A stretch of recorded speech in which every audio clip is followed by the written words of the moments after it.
নমস্কাৰ পোনপ্ৰথমে HIRAK Assam YouTube চেনেলটিলৈ সকলোকে স্বাগতম জনাইছোঁ। আজি এই ভিডিঅ'টোৰ মাধ্যমেৰে ভাৰতবৰ্ষৰ সংৰক্ষণ ব্যৱস্থা অৰ্থাৎ ভাৰতীয় সংবিধানে কেনেধৰণৰ সংৰক্ষণৰ ব্যৱস্থা কৰিছে সেই সম্পৰ্কে আলোচনা কৰিবলৈ ওলাইছোঁ। গতিকে আহক আমি ভিডিঅ'টো আৰম্ভ কৰোঁ। সাকাৰাত্মক নীতিক ভাৰতবৰ্ষত সংৰক্ষণ বুলি কোৱা হয়।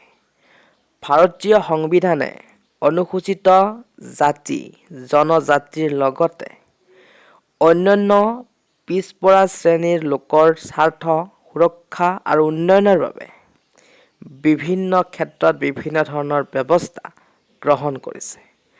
আৰু এনে ব্যৱস্থাসমূহ হৈছে ১ নম্বৰতে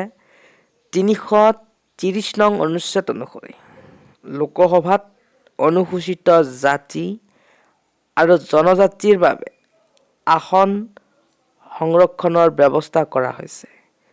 ৩৩২ নং অনুচ্ছেদ অনুসৰি ৰাজ্যৰ বিধানসভাসমূহত অনুসূচিত জাতি আৰু জনজাতিৰ বাবে আসন সংৰক্ষণৰ ব্যৱস্থা কৰা হৈছে।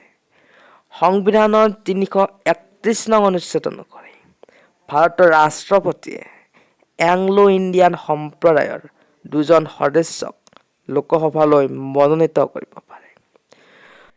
৭৩তম আৰু ৭৪তম সংবিধান সংশোধনী আইন অনুসৰি পঞ্চায়ত আৰু পৌৰ নিকায়সমূহত অনুসূচিত জাতি জনজাতিৰ লগতে মহিলাসকলৰ বাবে ৫০% আসন সংৰক্ষণৰ ব্যৱস্থা কৰা হৈছে। ১৫(৪) নং অনুচ্ছেদ অনুসৰি অনুসূচিত জাতি অনুসূচিত জনজাতি আৰু পিছপৰা সম্প্ৰদায়ৰ লোকসকলৰ সুৰক্ষা আৰু উন্নয়নৰ বাবে ৰাষ্ট্ৰই যিকোনো ব্যৱস্থা গ্ৰহণ কৰিব পাৰে। ইয়াৰোপৰি শিক্ষানুষ্ঠানত নামভৰ্তিৰ কাৰণে ৰাষ্ট্ৰই যিকোনো ব্যৱস্থা গ্ৰহণ কৰিব পাৰে।